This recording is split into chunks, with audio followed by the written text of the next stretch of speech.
Have you guys had issues with holes in your screen door, or maybe your dogs are creating holes? Well, today we're going to show you how easy and cheap it really is to replace on your own. So first, you're going to need some needle nose pliers. These are going to be helpful to pull out the old spline.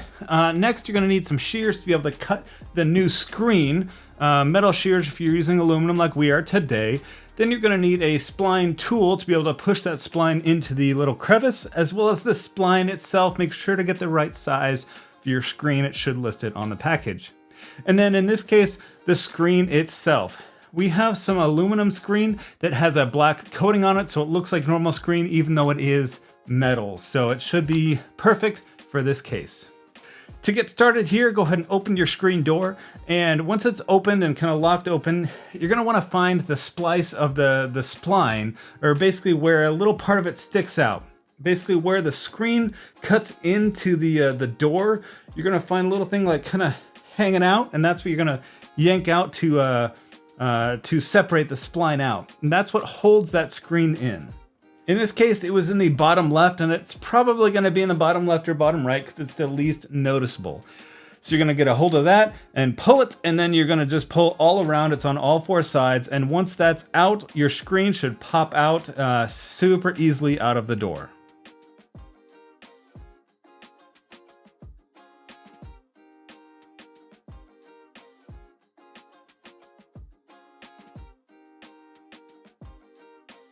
Once that previous screen is out, you're going to want to remove the new screen from the packaging. It's going to be slightly larger than the door itself, and so you're going to want to try and find a way to hang it from the top.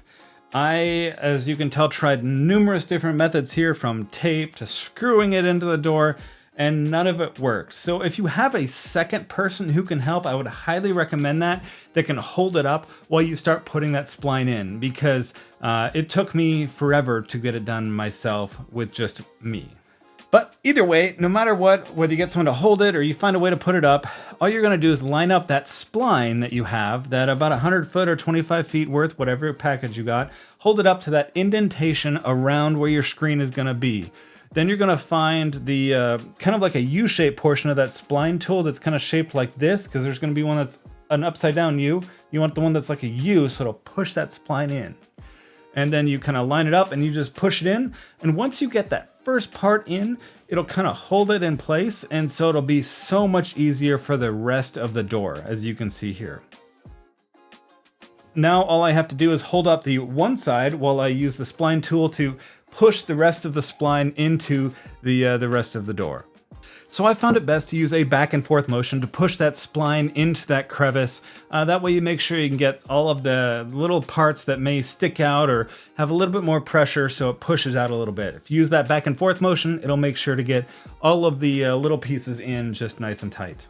So I found it best, once you get the very top done, you will do the bottom next. That way you can hold a tiny bit of tension on it, so it'll make the screen nice and taut, and then push in that spline on the very bottom while kind of holding a little bit of tension on the free part of the screen as you push that spline down and across the door.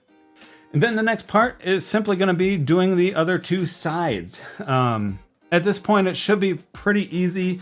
I just went ahead and did the right side, and then I could do the left side and kind of pull it just like I did on the bottom, pull it a little bit taut and push in that spline into that little crevice to make sure I get it nice and tight. Because what can happen if you get a loose screen, it's going to pull out much easier because there's a lot of movement in it.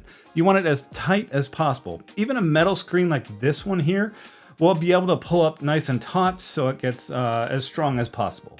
And then I just make sure to go around the entire thing one more time just to make sure I didn't miss any pieces or it has any splines sticking out.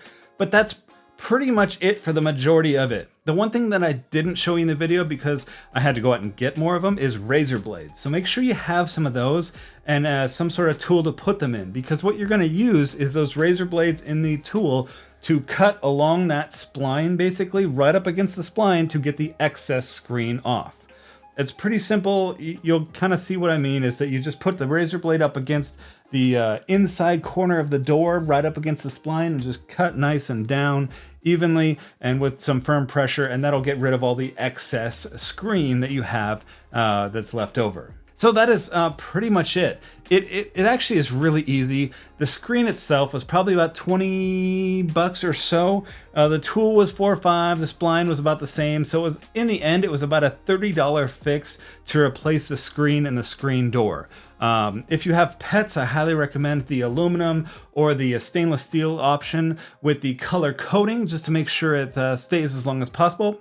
Otherwise, you can use these standard plastic, which is a little bit cheaper. So thank you guys very much for watching this. If you guys need any of the items that I talked about or used in this video, make sure to check the description below. And if you have any questions, make sure to put them in the comments below, because I'd love to hear them and help you guys do all of these projects at your house and help you guys improve your homestead like we are doing. So thank you guys very much. We truly appreciate it.